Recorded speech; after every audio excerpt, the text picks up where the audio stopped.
Helldivers has found themselves in some hot soup. Microsoft is shuttering 4 game studios. Manor Lords suggests you should keep your tannery over there. And Abiotic Factor is throwing pencils and paper clips from their forklifts. Hi, I'm Nick, and I'm contractually obligated to limit the sale of hot soup to only 80 of 190 countries. If you don't like it, leave me a bad review. Hi, I'm Josh, and have you considered urinating on Ronald Reagan's grave? And I'm Andy. This is Video Game Tango. Hey, look at Nick. Look at his angle. My worst angle.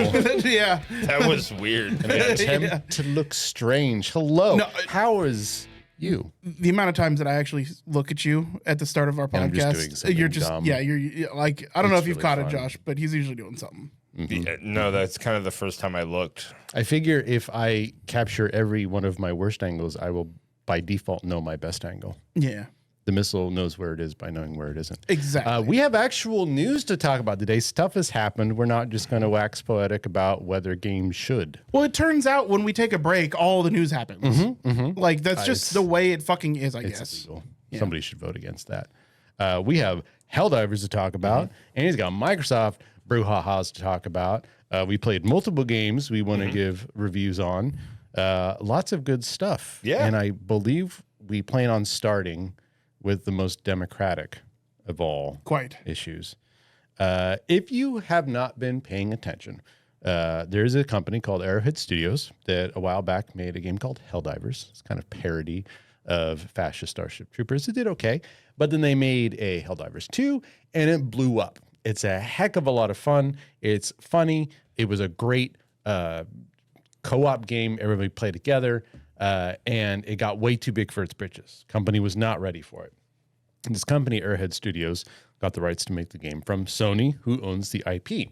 As a part of them making this game, one of Sony's many stipulations, I'm sure, was that the game was to eventually require you to make a PlayStation Network account, one of Sony's accounts that you normally use to link all your PlayStation games together.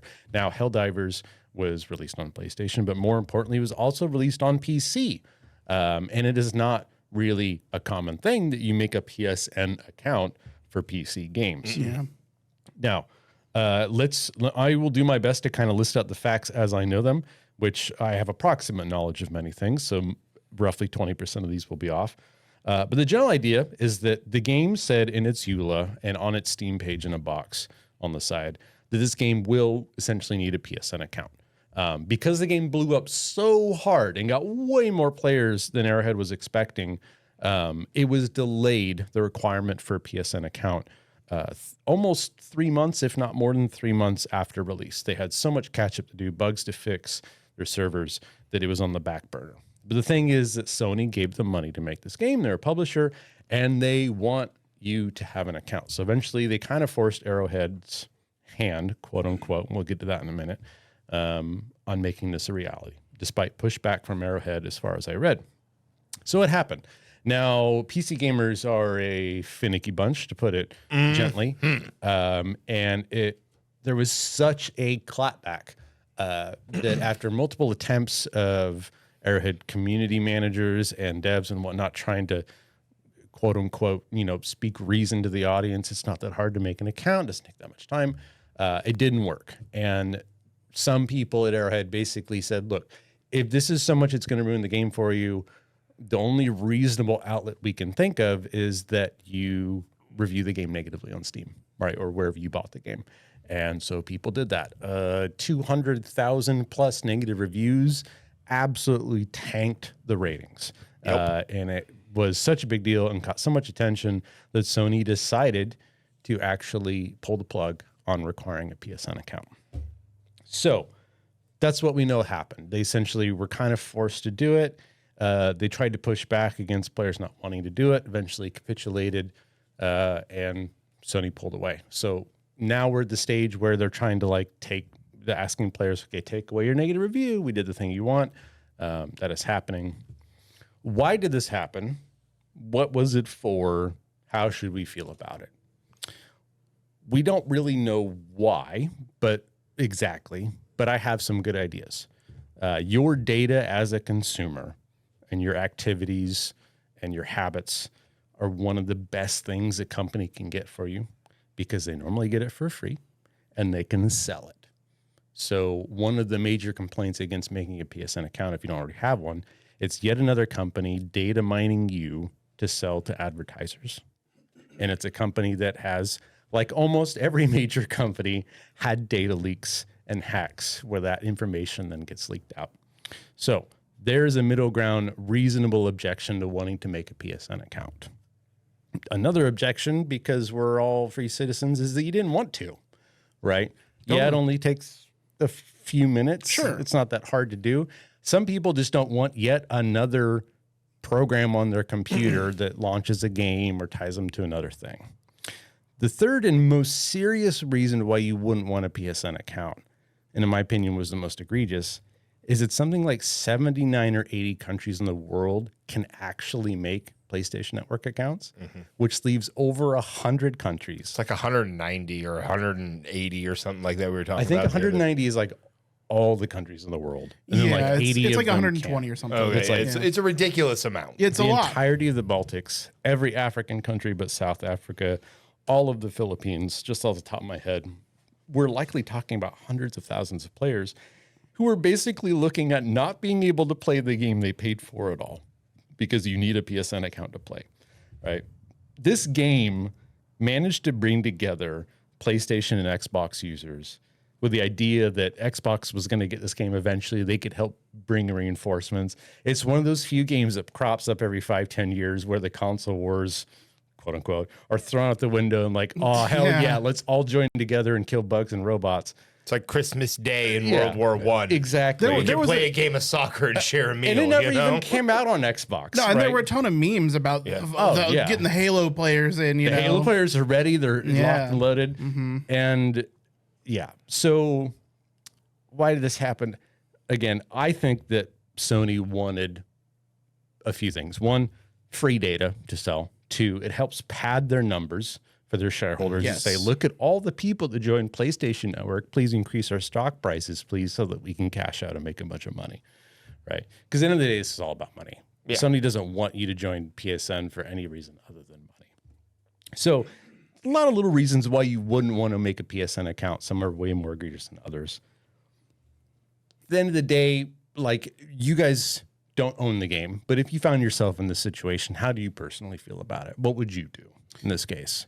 Would you review the game negatively? Would you try to? They did actually offer a late refund. Yes. Yeah, which was an option.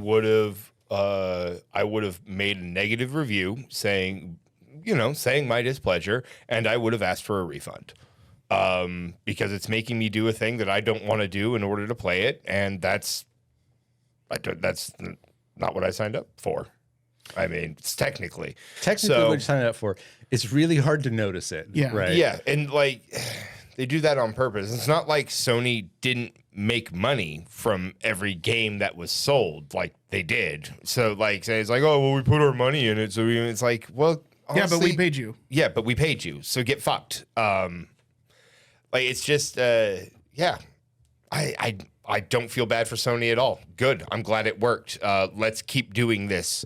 It worked for Sonic. It worked for Helldivers. Let's just keep doing it. And eventually we'll get some of these fuckers to move in the right direction slightly. I think we will get to you, but Josh brings up a good point. I read a whole article about how do you as an end user consumer who no longer has the availability to ask for a refund because you're past like Steam's 2-hour limit, voice your displeasure at a live service game becoming something that you didn't pay for originally, right? We are limited in our options. And unfortunately, there's kind of two routes you can go down. One, you can complain and attack people who are not at fault because they're the easiest to talk to. I'm talking like the Helldivers 2 Discord or the developers on Twitter. A lot of people just do the wrong thing and assault and attack the people who are easiest to reach, right? Because what else do you do? Well, the only other option that we really have, especially because certain people at Arrowhead were really like, look, the only reasonable thing that we could think of to do is to vote with your review. Yeah. Like, that's something you have that's free that no one can take away from you. And I don't really consider this a situation of review bombing, right? It might fit the term, but like, what else are we to do when a live service game, which we knew this was coming, any live service game can flip on its head like this whenever Sure. you want, and it's going to happen more and more. So I just want to bring that up. But like, I think it's a reasonable way to handle this. Totally. Yeah. 100%. And I for one am glad that the people at Arrowhead were, while they didn't state specifically, I guess, on community forums they did, specifically like, hey, they're only going to get your feedback if you give it to them in the form of reviews. From what I remember, John Pilestat, I don't know how to pronounce his last name, mentioned something along the lines on Twitter of like, if this is bothering you enough that you're wanting a refund the game or you don't like it, you can consider leaving a negative review. Yeah, he's something to the effect of, I can't stop you from leaving a negative review. Yeah. Yeah. And then Spitz, who's a community manager on the Discord, really nice guy. You imagine being a community manager on a Discord and as a giant game, actually kind of confirmed that and ended up becoming a scapegoat and actually lost their job because of this for supporting the player's option of leaving a negative review, which is malarkey. Yep. Yeah. For me, what makes it the most egregious is that it was literally going to cut what could be hundreds of thousands of players out of the game. And like, if you want to, we live in the fucking era of here's a little extra. So like, it could have been as easy as if you sign up with a PSN account, you get a bunch of cool armor that nobody else can get. Yeah, there's an in-game currency. They could have given you like a couple hundred. Yeah, it would have been super easy to incentivize players to sign up for a PSN account because there would have been plenty of people who would have done it for free shit. Totally. And they would have. I don't think it's nice to do, but they could have done it. Yeah, and like it still would have cut players out of stuff, but at least they would have got to play the game that they paid for. To me, it was just like they're like, fuck it, we don't give a shit about about people playing this game. We want numbers on a screen somewhere, and it's no, fuck you, get fucked. Get fucked. Mm-mm. That super bothered me, and I'm glad it worked. What's even worse as a player of Helldivers 2, up until like right before all this stuff started, there was a patch that I wasn't a huge fan of, and I kind of brought in the game. So like, I'll wait a bit. The game's got a lot of other sticky wickets right now. I can feel through the patch notes and the war bonds, which are their like in-game new cosmetics that you can unlock for free or pay money to get early.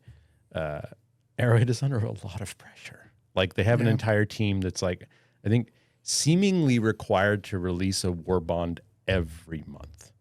That is 1,000 in-game currency to spend, which you can unlock for free with roughly a month of regular play, or you can pay money for it, right?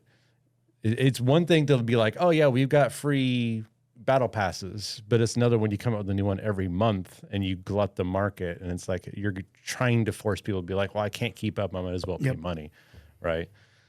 And I can tell that Arrowhead isn't at fault for all of this, but Arrowhead also agreed to be published by Sony. Yes.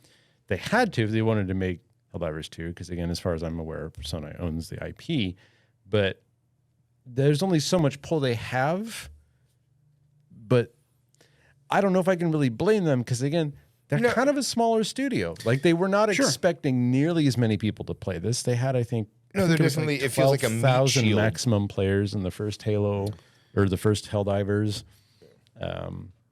So yeah, they're kind of a scapegoat. I can't give them 0% of the blame. Like they knew this was going to come. Yeah. They knew PSN network stuff was going to be required from the moment they signed up for the game. But that doesn't make them fully culpable. No. Right? Because it's not their choice. So it's just a weird kind of place to be in my opinion. But that's my thought on this though, is they still allowed, they still allowed people in these countries that would be blocked by the requirement for a PSN That's account. the strange thing. And that does bother me. Like the fact that they would allow the release like that. So despite all the goodwill that they've earned in trying to keep the community together and push and providing honest pushback to Sony, I don't feel like it's enough for me to legitimize my spending on this game. Maybe they never considered that Sony would cut players out where it wasn't available. Like that it was just Yeah, everywhere it's that- available, you had to have one or something. I mean, the first question is, how does the legality of that work? Can you sell a game as a service with something in your EULA says that at any time we can just take it away from you? It honestly, all games say that, don't they? They do. It is their Essentially. intellectual Well, property, it and can't they be can all games, because if I buy a game that isn't game of a service, I own it until I lose it. Right? But I'm games just as a wondering service, if GAS can be like, in our EULA, we're going to offer you this game until at any point we decide that we don't want to support you anymore. Yeah. And then what? Like, we already took your money. I guess that's The unfortunate legal? thing is we haven't seen this done on like a truly mass scale. But take for example Google's ownership of Android in the way that it is. I don't know anything about it. So Google, in their end user license agreement, says that they can stop allowing the use from third parties like Samsung, for instance, the world's largest cell phone provider, from being able to use their IP at any time. They would be legally required to stop using Android, thus turning off your phones. Like, your phones would no longer work. There's a clause also in the EULA for iPhone. Your iPhone is the intellectual property of Apple Incorporated, and you are only leasing their product. How much do you think these kind of clauses in the EULAs are there in a back pocket sense in case they ever find themselves in needing to protect themselves in court? I think that's I think that's the majority of it. Yeah. I really do. I think it's because, like, what would Google gain from suddenly losing Samsung? They wouldn't, right? So there's no reason for them to ever. But in the fact that it's there, right? It kind of gives precedence to this being okay. Yeah. I mean, that kind of language is used a lot, especially in tech and gaming. Almost all user license agreements. I have paid for every World of Warcraft expansion that I've played. I also pay a $15 a month subscription, but at any time they can revoke my access to World of Warcraft because it's a live service, right? It's something that they are constantly providing for. I did not buy a device like with the iPhone. You do not buy a device. You buy the IP. Or the ability to use the intellectual property of Apple, and the same thing in terms of Android software. And so I wouldn't be surprised if this is completely legal especially considering that it's in other jurisdictions, other countries, right? Yeah, that's where it would have to be. It'd have to be the other countries that sued. And this is why, dear audience, if you've listened to us before, why us old white guys hammer on so much about how the way things used to be and how shitty things are now, why our games as service bad. Like, imagine if Sony hadn't capitulated. Like, this is a situation where we're at a tipping point. Can a studio decide to just say, fuck 110 countries? Like, they gave us their money. The EULA says we don't have to refund them. Like, if that had happened and they said, no, we're going to keep going with it, and this all just got pushed under a rug, like, that becomes precedent. Like, any GAS game you buy in the future, like, at any time they could be like, well, you already paid $80 for the deluxe edition of our game. We don't want to support you anymore for XYZ reason. Fuck you, right? Yeah. Like, it's a rare win that we actually managed to find the one way we could voice ourselves, right? I ended up not refunding the game mostly because when this kind of drama happens, I don't like to get into it. I'd already, like, 3 or 4 days before all this stuff started to happen, I decided to put down Helldivers, and I honestly wasn't following this until it was about halfway through. And I don't want to refund the game because, one, I've already played it for a few hundred hours, right? I've gotten my $40 or however much it was out of it. There's no monthly fee I have to pay. I don't plan on paying for any meta currency. And I know that money, some of it went to Arrowhead, which made a really fun game. If I had caught it in time, I probably would have changed my review to negative. I was just catching this news on my phone and doing other stuff at the time, like playing other games. But I was kind of on the fence of thinking about, like, maybe I should go in and refund the game. Like, that is something that would have been actionable. But I wasn't at the time. When you're in the middle of this discourse and this drama, it's really hard to tell what is the truth. And at the time, I didn't really know, because there was a period where the Arrowhead CEO and people were trying to ease players into this. Yeah. They're like, look, it's not hard. It takes 5 minutes. It's easy. You know, do whatever you need to make an account, and you can just keep playing. And that's a reasonable, pragmatic answer, but it doesn't solve the problem for the people that won't be able to play it anymore. Right. Doesn't solve the selling your information problem, doesn't solve the data breach option, right? So, and at the time I was very much touching grass and doing other things, but like if this had happened during a different week where I was knee deep in Helldivers and in love with it, yeah, I probably would have got a refund. Yeah. Just because I like putting my money where my mouth is. Totally. So I'm glad it worked out without me. You're welcome. But anyways. I was buying a game when this happened. Oh, yeah? And I was deciding between Helldivers and another game, and this news broke, and I actively decided to purchase a different game. Yeah. Think Straight about up. that, Sony. I know, Mr. Sony, you're listening. Yeah. Yeah. John Sony. This guy right here. I mean, it did matter for Yeah. at least me, and I know it mattered for plenty of other people who requested and got refunds. Oh, yeah. So, With all this stuff that happened now, it's really hard for me to recommend someone pay money for Helldivers. Yeah. The game is a lot of fun, especially the first 20, 30 hours. It has its issues, and you can see the studio struggling to keep up, and I don't know where the future of this game is going to lead at the pace they're going with bugs and bug fixes. I don't think I've ever played a game that has had so many bug fixes and bugs at the same time. Like the amount of actual just straight up crash to desktops I get in this game is ludicrous.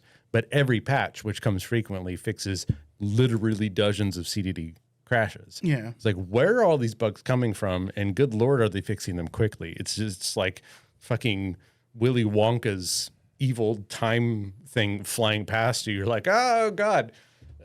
Usually, though, crash to desktop means you stop playing a game. So the fact that you went back and continued to enjoy it says so much when about the game works, it's great. Yeah. Yeah. But then on top of that, the monthly releases of the War Bonds plus crazy balance changes. The game's just all over the place. Yeah. And like part of me just wants to start sitting back and eating popcorn and watch what Totally. fucking happens to it. So That's anyways, where I've been at. Helldivers hopefully is almost all over. Good job, all of you out there, for getting Sony to change their mind. We have collective power. Well, speaking of Sony, we kind of got the other side of the coin, Microsoft. Microsoft's good guy arc is over. yeah, it I know. Kicked to Listen, It lasted just long enough. You know? listen, Microsoft's never been a good guy. How many kittens They're a did they mega put in a corporation. funnel? Right, but it seemed like they had been making a lot of really good decisions lately. Well, unfortunately, their acquisitions have kind of gotten them in a bit of a bind. Can you gentlemen, think of how many major releases have come out of Xbox Studios after their acquisitions of major Like 3. game creators like Bethesda and Activision Blizzard? like Starfield? Question. Yeah. So as of like the middle of last year, Yeah, well, yeah, sure. they had Starfield. Which wasn't as big of a commercial success as was anticipated. I don't follow their publishing division. I don't know off the top of my head what they've published or not. I feel So- like, yeah, like So let's just say one of the biggest boons to Game Pass and to Microsoft Game Studios as of late has been Hi-Fi Rush. That was last year, wasn't it? It was last year. It was towards the end of 2023. That has, and then they've also put out Redfall. Okay. oh, Well, Right. Redfall. Yeah, so Yeah, they have also put out Redfall. bit of a stinker, wasn't it? Yeah, those are like the biggest games they've put out in the last year. Really? Yeah, I'm hanging looking their at your hat list on. now. Yeah, it's the list of games that have been coming out of Xbox Game Studios is not great. Unfortunately, that has had some impact on the studios that make up Xbox Game Studios. Unfortunately, after having been acquired by ZeniMax, which had then been acquired by Bethesda, which was then acquired by Microsoft Game Studios, Tango Gameworks, Arcane Austin, let's see here, Roundhouse Games, and there was another one, Alpha Dogs, have all been shuttered. Now, Tango Gameworks most recently gave us Hi-Fi Rush, but also in the past have given us like Ghostwire Tokyo. So they've got a few good games under their belt. Arcane Studios is responsible. It looks like they are working in tandem with their with another office that is responsible for games like Dishonored and Deathloop, Prey, some of the more recent additions. Good games. Unfortunately, shuttered. Their sister office will continue working on the upcoming Blade game that we talked about a few podcasts ago. So that looks like it's still on the docket. But yeah, Redfall was just too much of a loss. Xbox decided to shutter Arcane based on it. Unfortunately, that's all they've been working on lately is Redfall. They have been trying to address issues that the community has been having with it. They've also been trying really hard to keep up with the promises they made early as far as extra content for their $100 edition of the game, which unlocked or gave you a whole bunch of characters that have not still been released. Fortunately, Microsoft did come out and say that they would be refunding or at least reimbursing the cost of the additional characters for Redfall. So probably going to have to pay MSRP for Redfall, but you may be getting a refund of $30-$40 for your $100 Redfall purchase because you got their extra big package. Unfortunately, you'll still be stuck with Redfall. But that being said, it's 4 studios that they decided to all close at once. After we've had like ongoing acquisitions for like the last few years from Xbox Game Studios, and they haven't put out much, and what they have put out has not hit well. I'm reading about Alpha Dog Games. It's a 12-year-old company. Yeah. Decently old. And all they put out is iOS, Android games. And I played their most. In 2019, they released Ninja Golf. Yeah. I can imagine what that game's like. But then last year, they put out Mighty Doom, which was the Doom phone game. And it is like every other phone game. Yeah. Like it was fine for 2 days and then paywall after paywall. It's like, their logo looks like if a dog was Batman. their logo looks like if a dog was in a gimp suit. That was also Batman. Yeah. Looks like we got another fly caught in the way. I hate hearing about game studios closing. Yeah, no, It seems so drastic to lay off an entire studio when they don't have 100% of control over what they make. Yep. Like, you're owned by Microsoft. I don't think that they're like, hey, make whatever you want. And if you make us money, we'll keep you around. If you don't, we'll fire you. No, some suit came in and said, make this. Well, they've all been working on IP that they've probably been working on since before their Microsoft acquisition. Could be. I mean, Alpha Dog at least was acquired by ZeniMax in 2019, right after they make Ninja Golf. And then the only game they released from 2019 to now is Mighty Doom, which is clearly an IP they got the rights to make a game for. From Bethesda, right? They were acquired so they could make a phone game for Bethesda. And, that kind of thing happens all the time. You hear about Activision Blizzard. Well, you have to forget that it's actually ABK. It's Activision Blizzard King. Yeah. King is 1/3 of that company, and they are a fucking breadwinner. I mean, King makes Candy Crush. Yeah. They make an insane amount of money, and they were hoping ZeniMax was doing massive mobile game acquisitions as well at the time. Yeah. Ultimately absorbed by Bethesda, ultimately absorbed by Microsoft, obviously. There is a light at the end of the tunnel. It has been stated that out of all of these teams, they will be keeping on some developers. We do not know yet. They have not published numbers as far as how many people have been laid off because that's not set in stone yet. It does seem like they are still going through the application and resume process to see how many people they're going to be keeping on and what kind of talent they're going to be keeping on. Stressful. Honestly, definitely. I could see, because Microsoft buying all these studios is because they own IP and they want the IP. Yeah. So honestly, I could see them closing Alpha Dog and being like, okay, you work at Microsoft Studios now, crank it out. And it's like, or closing Arcane Studios in Houston and being like, all right, you're moving down the street, half of you or whatever, because at least some of you moving down the street to, or they're just hanging a new sign that says Microsoft Studios. I mean, it Could also be that Microsoft just has Microsoft money and it's like, let's just gamble on everything because we can afford to. It's If true. it pays off, I mean, it pays off. If it doesn't, it doesn't. In some cases, I'm sure there or will it be could be people right. that are kept. Yeah, like I mean, if the purchases are to gain the IP and all that shit, why wouldn't you start consolidating under a singular entity? That does seem like that's a piece of it. I don't know if that is the ultimate intention, right? It's hard to tell Sure. with Redfall in the mix because that game. That was it was a stinker. It was a stinker. For sure. How do it came out you at mess Double Fine too, didn't up Left 4 Dead with vampires? Like, come on. Modern day game development. Yeah. Games as a service. Moving on. Yeah, it's a sad story, unfortunately. But moving on, Josh has played video games. I have. Played a game. I have. So we're going to talk about the game that I purchased instead of Helldivers, and it's a new game. Yeah. And it's made by one dude. I'm talking about Manor Lords. Now, this is made by Slavic Magic. That sounds like a thing I shouldn't be allowed to say, but that's who it's made by, and it was largely developed by one person. It is using Unreal Engine 4, and it released April 26th in the year of our Lord 2024.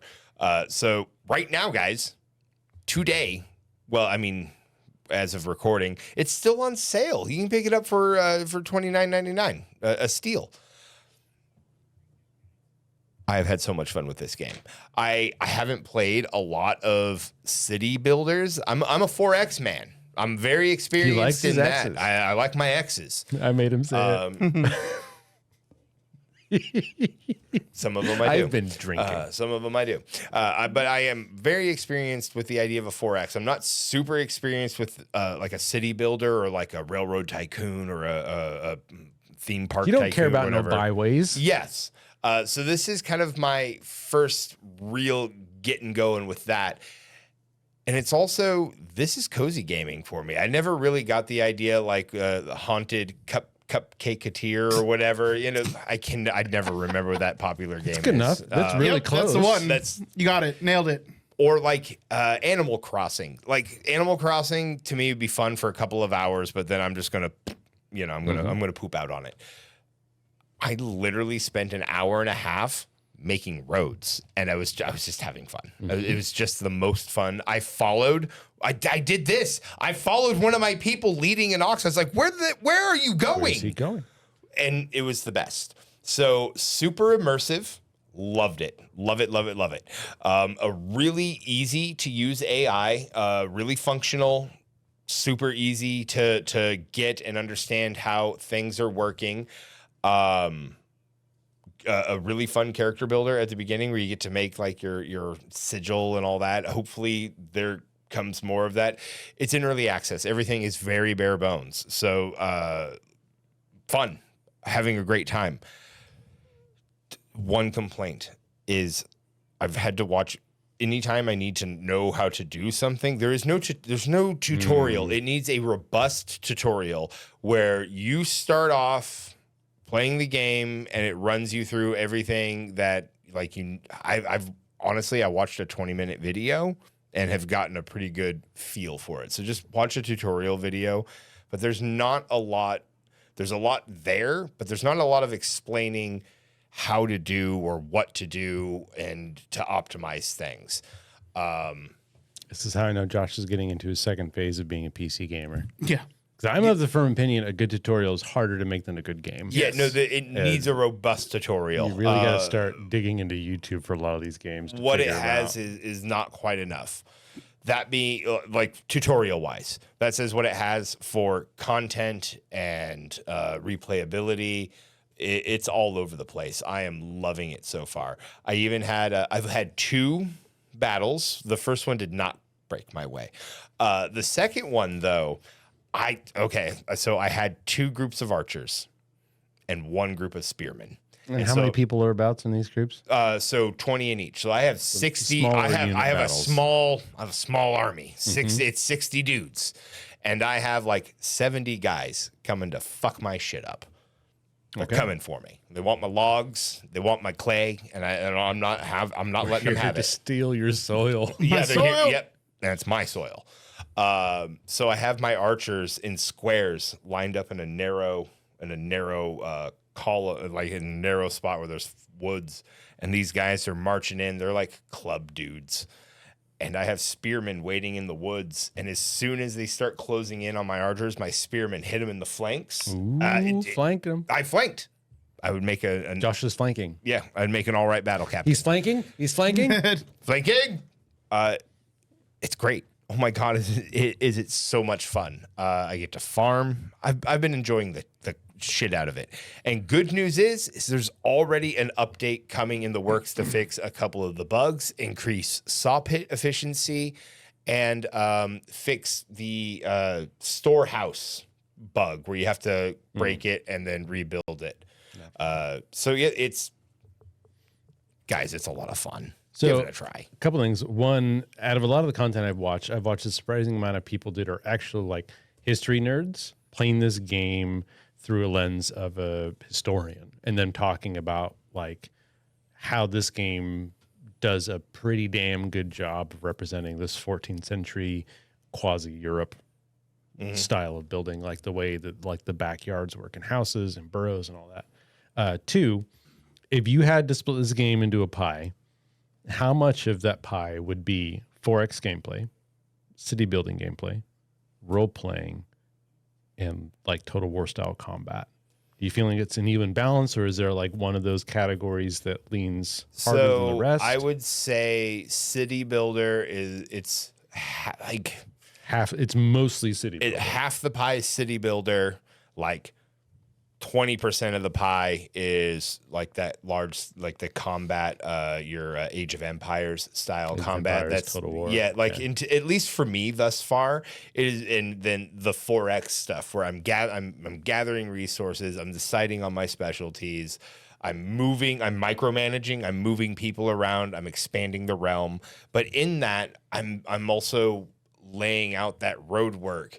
And then there's a few things where you got to keep in mind where, like, if you don't have the roads, your oxes can't move as fast. And so really, it's all about the roads. And then there's some industries, they make bad smells, and people don't like bad smells.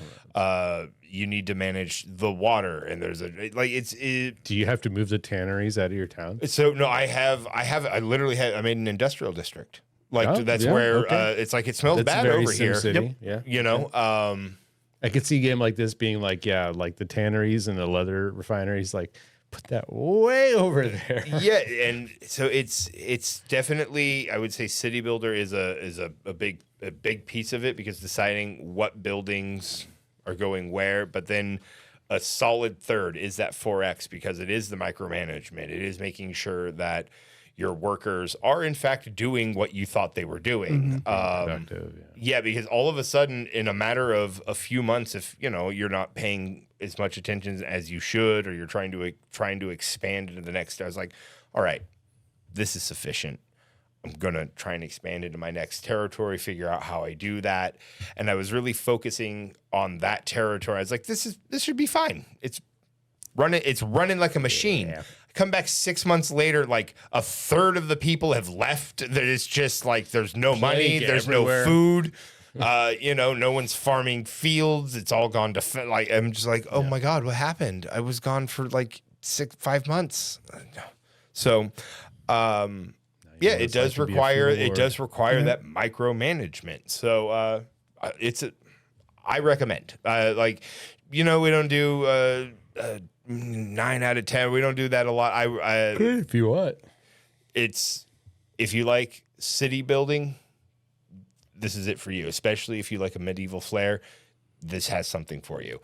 If you do want, you can focus on the combat, and they have a startup mode that is specified to opposing another lord, and they're taking land, and it is your job to throw out that usurper. Right? So if you want to focus on the combat, they got that for you too. If you're into the 4X management, so if you like any of these styles of gameplay, there's a little something for you in it. And the best part is you can focus on that if you would like. So yeah, One last thing. I'm a huge fan of Hooded Horse Publishing. They've published a lot of really awesome indie games. Sons of Valhalla, Against the Storm. Yeah. One of my favorite games the last 5 years. Yeah. Xenonauts 2, Terra Invicta, which you need to play. It's XCOM, but Europa. oh, Right? Old World. Okay. Nebulous Yeah. Fleet Command. Damn, those are Right. some fucking bangers. Yes. Yeah. Hooded Horse is a great publisher. They're up there with Coffee Stain, in my opinion. Yeah, So, absolutely. anyways, good to hear. What do we got left? The games It's I've been all you, playing? man. It's all you. me. I have been playing Turbo Mart, Irish Toffee Edition. That's where you I'm get your bird sorry. clothes. No more context for that. Come to our Twitch stream, and you'll get to know all of our inside jokes. True facts. Unfortunately, things like cheese scarves. I have actually been playing Cheese Abiotic scarves and grape baths. Abiotic Factor, Valheim, a little bit, touch on that, and V Rising. So let's go in a row. Abiotic Factor is a game that we played a demo back during one of the many Steam Next Dex Fests. And I loved it. It's like, what if you were a derpy ass scientist from the Half-Life Lambda facility, that's right, but you didn't have Gordon Freeman to save you when everything went to shit. Game came out into full early access, and my brother and I played through it. It's co-op, I believe, up to 6 players, which I can only imagine playing through that game with 6 players would be an absolute fucking riot. But even with 2 players, we had a blast. This is a survival crafter. It has survival crafting elements. It's much more of a Metroidvania than I thought. There's the facility is obtuse. Like, it is Byzantine and gigantic and bombastic and ridiculously all over the place. It feels so much like Half-Life. If you like took the entire map of Half-Life and made it into like a free-form sandbox, where do you want to go? Well, sometimes, you run the doors that are locked, but then you unlock that door like 30 hours later and you're like, oh, it's a shortcut back here. But you're a survival crafter, but you're not making M9 Berettas out of the gate. No, you're making a crossbow by attaching a desk lamp to a ruler for a crossbow arm and shooting sharpened pens to fight the aliens that are coming out of portals, right? There's aliens, there's military agents, there's SCPs, there's ghosts, there's every kind of trope you can think of for like a sci-fi horror thing in this game. There's a Silent Hill called Flat Hill, where it's spooky. There's mist. There's big things called composers, and they sing you to death. You can make grenades out of slushies and tech scrap and freeze your enemies. You can beat the shit out of something with a monkey wrench. It's a lot of fun. It has growing pains. It is just now in early access. It is clear that a lot of stuff needs to be updated. But the demo itself alone, in our first playthrough, my brother and I, was almost 20 hours of just the demo. Playing through the full game, knowing what to do, we got through that 20 hours in about 5 hours, but then continued to play it for almost a full week every night for 5+ hours before we finished the current amount of content. The game has a lot of content. It is mildly padded. I'm not going to lie. It's not perfect. There was a lot of survival crafting elements we had to do to keep up on stuff, but it was not as bad as some titles. And there's not a lot of titles that it was too much worse than, or better than, I should say. So mild to moderate survival crafting. It's got a fun little mini game where you're a scientist. So you think of a new idea. You're like, how do I make a Tesla coil? And so it gives you a list of all the ingredients you have, and you kind of have to drag and drop and figure out, okay, what ingredients would I use to make a Tesla coil, right? And then you can figure that out and share it. You have a use a skill to get better at it system. But you also kind of remember, you're a scientist. You can't use submachine guns that the enemy militants use until you're almost max level, because your scientist literally says you're not confident enough. You're scared to use a fully automatic weapon. You've never shot a gun in your life, right? I was strength training by shaking vending machines. Adam was sneaking around the coworker, which it's not too much of a spoiler because he shows up roughly the first night. But in the middle of the night, this dude comes crawling on all fours into our base out of the darkness. And he says, "You have any food to spare? We all got larvae to feed." And I'm like, what the fuck is going on with that guy? And the worst thing is we're like, okay, I guess I guess we feed this. He's just a blonde-haired, blue-eyed man, but he's on all fours and he won't look you in the eye. So you feed him. He's like, thanks. And then he's skittered off at 90 miles an hour. And that's just like one of the many things this game does well. That's creepy. It's creepy as fuck, but also in a corny, funny way, right? Yeah. This game's story is a story. It is told through emails. The game is set in 1993. You load JPEG slowly. There's lots of SCP content towards the end of the game. Adam found IS-1081. It was codename Sank. It was a double-barrel shotgun that, according to the email, was not allowed to be used without prior authorization and a clearance out to 1,500 meters from the point of the barrel. That's the kind of stuff you can find. You grow eyeball plants. You go through portals to other dimensions. And I'm not even like spoiling stuff. This game is all over the place in a good way. There's all kinds of nerdy scientists all around. You find... Again, it has its quibbles, its problems. There's a little bit too much survival crafting for me. I imagine Adam made the server. He said he could have actually toned some of that stuff down. He just wanted to play vanilla. There are going to be balances. Like I use a lot of the blunt weapons. They weren't quite as good as the slashing ones, and you kind of have to pick one to get better at in the skill. But I was making like scrap shot shotguns that were like handmade electro rail cannons firing screws wrapped in paper. It's just the theme of this game fits the mechanics really well. And every once in a while, the survival crafting is broken up by you going through a portal and experiencing like an alien world, and they're all kind of different. And yeah, it's just a blast. We had fun. We were laughing our asses off. Before we finished the game, we were cooking random things. Adam accidentally made death soup.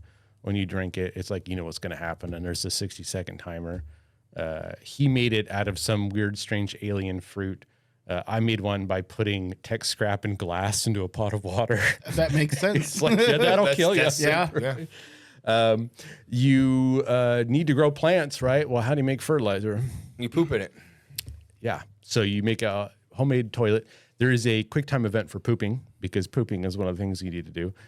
Your scientists will say things like, I believe I need to use the facilities to remind you that you need to shit. Otherwise, you're about to shit your pants, right? It's fun. Don't want to waste that gold. Yeah. And yeah, it's a hoot. I recommend it if you're okay with science or survival crafters, that doesn't bother you. This is a game worth playing. I also think it's $25. Which is pretty damn cheap for a game that was roughly 30, 40 hours of content in its first initial release. Like they're only going to be adding more sectors and more areas. Again, highly recommended. So Abiotic Factor. Dope. I guess last thing to touch on, both Valheim is in its public playtest of Ashlands. I spent 3 days setting up a Gothic base with the new building materials for us so that they can play through Mistlands because they haven't done that yet, Josh and Andy. And then we can play through the new Ashlands. And I made a Gothic base because what I really want to play is V Rising, which just today hit 1.0. And I spent today making a starter base there. So whichever poison they choose as far as their survival crafters goes, we are ready to play. I've got it set up so that we can just experience the content, don't have to worry about the minutia. No manoosh. No manoosh. No manoosh. No manoosh is the name of my new character in our friends D&D campaign. No manoosh. Okay. 1920s reporter, female, beat cop, no manoosh. Yay or nay? Yeah. Totally. Okay. All right. That's my video game news. Go play Abiotic Factor. Go play Manor Lords. If you don't want to play them, at least look them up on YouTube. Check them out. Be glad that Helldivers 2's audience saved us potentially from a precedent that I would not like to see happen again. Yeah. And Microsoft. Boo. Boo. Boo.